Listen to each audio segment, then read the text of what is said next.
Science in a nutshell. Serious Science Geeks. Half-Life. In today's video, we're going to learn what the term half-life means with regard to a radioactive material. The half-life of different radioactive materials varies tremendously. What cycle? Oh yeah, I've got a cycle helmet, sorry. It's because I've not lost my mind or anything, it's because I'm actually on my bike. There. My bike, that's why. Yeah, sorry, right, I should take it off. Yeah, does that look better? Put it back. Put it back on? Okay. Right, that's better. Okay, yeah. Really? For example, the carbon-14 trapped in these plants and crops here has a half-life of about 5,700 years. Whereas the half-life of this huge rock, sorry, it's the best I could find, it's the biggest I could find. The half-life of the uranium trapped in this rock is 4.5 billion years. Should really rehearse. 4.5 billion years. The half-life of radium gas seeping up from the Earth itself has a half-life of about 3.8 days. It means radon, not radon. See, I told you I was on the bike and not just making stuff up. Yeah, not bad after all. Hold on, Brian. Oh, you've really got to hang on more, mate. Really. Here's some common half-lives of different isotopes. As you can see, there's a massive variation, a massive range, from a few seconds down to billions of years. Potassium-40 is another radioactive isotope found in the Earth's crust, and that has a half-life of 1.25 billion years. It's actually responsible for quite a lot of the heat in which it produces the magma in the layers underneath. That's geology, lost it, sorry, leave it there. Rush hour, Bradford style. So what exactly does half-life mean? Well, it doesn't mean how long something will stay radioactive for. It's much more complicated than that. It cannot be predicted when a particular nucleus will decay, but the idea of half-life enables the activity of a very large number of nuclei to be predicted during the decay process. Here I have 20 kilograms of a radioactive substance. It has a half-life of 15 hours, and currently the activity is measuring at 6,000 becquerels, that's 6,000 decays per second. I'm measuring that using my Geiger Muller tube. Let's go forward in time by 15 hours and see what happens. Oh look, the activity's dropped to 3,000 becquerels.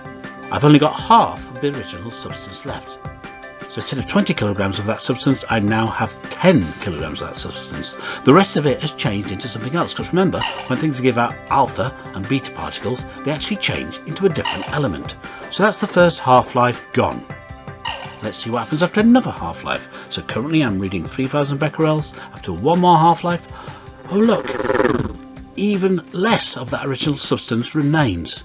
In fact, only a quarter of it is left. So I've gone from a half of the substance down to a quarter. The count rate has dropped by half again. So instead of 3,000 like it was previously, it is now 1,500.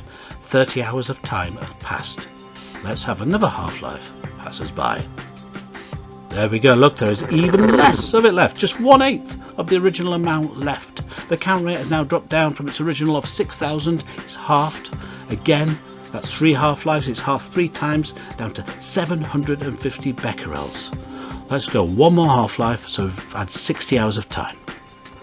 Now as you can see, the little brown slither, there's hardly any of the original isotope left, just 1/16 of that original amount. And the count rate has dropped down to a relatively lower amount of 375 becquerels from that original 6,000. There is 1/16 left. We've had 4 half-lives. The mass has been halved 4 times, and the count rate has been halved 4 times. That's what a half-life tells us. The half-life of a radioisotope is the time it takes for half of the radioactive nuclei in that isotope to decay. To confuse you, it's the time for the activity of a particular radionuclide. Or just to confuse you, it's the time it takes for the activity of a radionuclide. Take time, ladies. What I'm trying to say is, so here are your 2 official definitions. Number 1 is the time it takes half the number of radioactive nuclei in a sample to decay. Number 2, the time it takes for the activity from a radioisotope to decrease by half. Okay, get those learned. You need to know both of those definitions. Come on, ladies. Better move on. No, no, no. Just me. Go. So a half-life of 15 hours doesn't mean it stops being radioactive after 15 hours. Oh no, it means it's just half as radioactive as it was, and it's half the amount of that substance left. It has literally decayed and become another element. There's half as many cows as there was previously, so at least we're through the half-life of the cow passage, so to speak. This could be it. Could be time to go. Oh, so how would you actually measure the half-life of a radioactive substance? Well, here's an artist's impression of an experiment my mate Dave, the scientist, did earlier. So I'd have a Geiger-Müller tube, I'd have my radioactive substance, in this case I've got technetium-99m, which has quite a short half-life, and I'd take a reading, maybe every hour or so, depending on the particular substance. And I'd get a table of data like this. So as you can see in the first column, that's the time passing by in hours, and every hour I've measured the count rate. So as you can see, as we go down, lots of different readings, lots of data. Isn't that beautiful? Right, good. So I'm a scientist, I've got lots of data. What should I do now? I'm having a staring competition with these cows. I'm losing. No, that's not it. There we go. Dave's plotted his graph. Look at that. A beautiful exponential decay curve showing how the activity decreases over time. Now, how do I find the half-life from this graph? Well, first thing, what was the activity when it started? So I look at the graph and I can see it started at an activity of 4,000. Right, after a half-life, that activity would drop by half. So therefore it wouldn't be 4,000, it would be half that, it would be 2,000. So I found 2,000 on my graph. I then draw a line across until I hit the curve and then go down to the x-axis. Once I'm on the x-axis, I can now read off what should be the half-life. There we go, 6 hours. So this element seems to have a half-life of 6 hours, but like any good scientist, I should check. So after another half-life, it wouldn't be at 2,000 anymore, it would half again, so half of 2,000 is 1,000. So I can check. So from the 1,000 point on the y-axis, I draw across, hit the curve, go down to the x-axis, and it's on 12. Well, the difference in time between my last reading and 12 is 6 hours. That confirms it. This radioisotope, technetium-99m, has a half-life of 6 hours. That's how you would find it out using a graphical method. Hello. Who cares? You should. The nuclear waste produced by nuclear medicine and in nuclear power stations has half-lives ranging from a few years to hundreds of years to thousands of years to tens of thousands of years and even millions of years. It's going to be around for a very long time and it needs to be stored away safely. And how are we going to do that over such large timescales? Isotopes used as radioactive tracers in medicine need to have a very short half-life because we want as little exposure as possible when we inject them into our bodies. Whereas isotopes used in other aspects of nuclear medicine need to have longer half-lives, otherwise it would be very expensive, as we'd have to replace them every few days. Choosing the right isotope is vital. As I keep going on about, the carbon-14 trapped in his lead has a half-life of 5,700 years. That makes it very useful for something called carbon dating.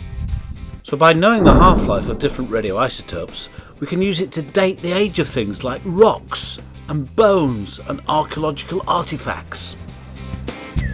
There's nothing I like better on a nice sunny day like this than to do some physics calculations. Why don't you try some too? Right, have a read of those. Press pause. Press pause. Yep. I'm in a rush. Got to go pick up my daughter from school, so I better get move on. Sorry. Okay, so the first one. Here come the answers. If you haven't pressed pause, here we go. Okay, 1/16. Basically, you need to think about the number of half-lives that have happened in that time. 24 hours, and each half-life is 6 hours, so that means there's been 4 half-lives in that time. Every time there's a half-life, its activity will half. So we end up with 1/16 the original activity.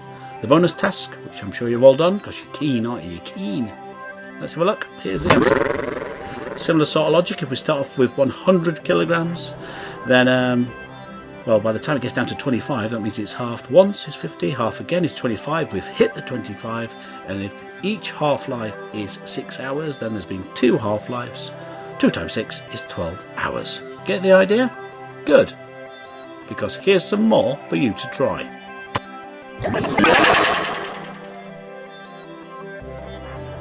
There you go. Get on with it. Got to pick my daughter up from school. Press pause. Yep. Okay. Here we go. Just going to put the answers up. The explanations are there. Read them at your leisure. Because I'm not doing it for you. Oh no. No. Those days are over. And finally. There we go. Thank you. And good luck. And remember, stay alert. Topic finished. Science in a nutshell. Thank you.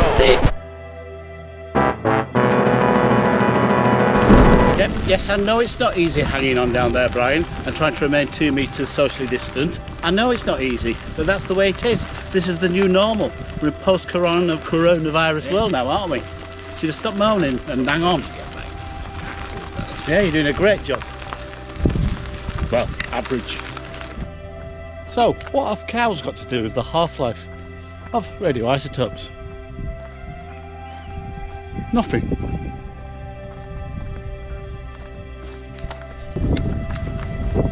Hello. Hello. Hello. Good cow.